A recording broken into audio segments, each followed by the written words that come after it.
Always love seeing new makers in the EDC knife community. And today we're going to talk about some new ones and some I'm a little bit excited about. My name is Brad, and welcome back to Screaminpirate EDC. So, what are we taking a look at today? We're going to take a look at Dead Reckon knives. Now, there are two blade shapes here. The top one is actually the more updated model, but I wanted to show both off so you can see both blade shapes. But let's go ahead, head top down, and dig into Dead Reckon knives a little bit further. All right, guys, so we are top down with the Dead Reckon knives Ridgeback. Now, I have both of these up here, and I know they are different size. This is the older model. This is the newer. I wanted to show you a few of the differences. So obviously, blade length, so it fills the handle a little bit better.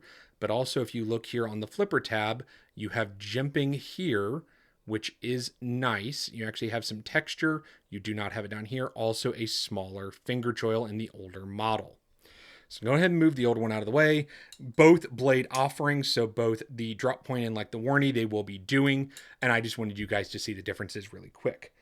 So what makes Dead Reckon knives super interesting to me, and the reason I'm showing them to you guys, all American made. They are doing everything in-house except for the bearings and the hardware, and even those are American made. They made sure of that. I met these guys at the Rec meetup, the River's Edge Cutlery meetup, and they really have some great ideas, and it was really nice talking to them.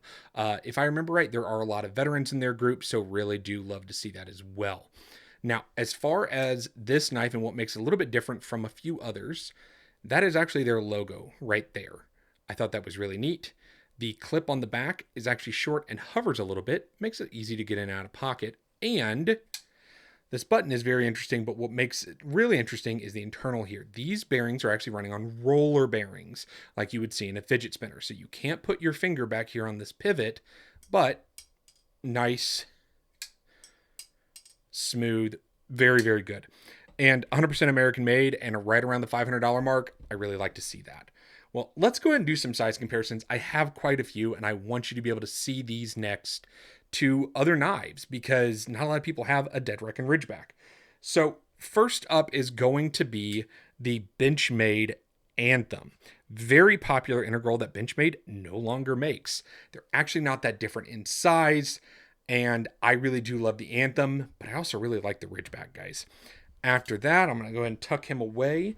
We have the Vero Isotope. Now, the Isotope is a big knife. It is actually a little bit bigger, as you guys can see, than the Ridgeback. And then my final integral, I know it's smaller, but I still wanted to show it to you. This is one of my favorite knives from last year. This is going to be the CKF Justice 2.0. All right, so those are all my integrals, but let's show this off next to other hard use knives and other American made knives in around the same price point. So up first, one of my favorite knives of all time. This is going to be the McNeese Mac 2 3.5. I'll go ahead and move him down. And then we have probably one of the most popular American made knives. This is going to be the Hinder XM18. So there you go. Very interesting next to each other. Let me tuck these guys out of the way. And then we're going to grab one that a lot of people know. This is going to be the Spyderco Shaman.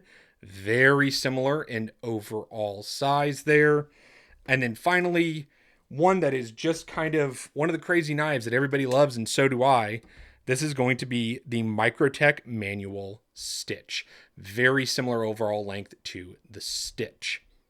So let me go ahead, tuck those guys out of the way, and let's talk more about the Ridgeback. Now, like I said, I don't know of many American-made integral knives that are being made with 100% American-made parts. I really like to see that. I like that they're doing different, I guess, milling patterns. This is milling pattern 2, I think they said, but they're really going to be doing more and more. I like that there are color options straight out of the shop, and I like that there are different milling patterns, all for around that price point. Now, with all that being said, I do have a few nitpicks with this knife and with the other one. With how much this slopes up here, that's not super comfortable for me. It just isn't. My thumb wants to be out there. It's fine. It's not a big deal, but I wanted to point it out to you guys. Also, this cradles my hand perfectly with a large glove. If you're not a large glove, you're going to be up on that back. It may not be comfortable for you. I'm letting you know now. Another thing with this knife is, as you can see, they wanted the warny to be more flat with a surface, so this rises up back almost like a chef's knife. If that's not something you like style-wise, or whenever you have a knife in hand, you're not going to like this. But see, that's how you would have it on a surface, so you can cut, and then your hand is up out of the way. Just a few notes on this piece. Like I said, around $500, integral, American made. I really like to see it. I hope that they continue to make improvements and continue making some great knives. Let me know what you guys think about Dead Reckoning knives and whether or not you're going to pick one up.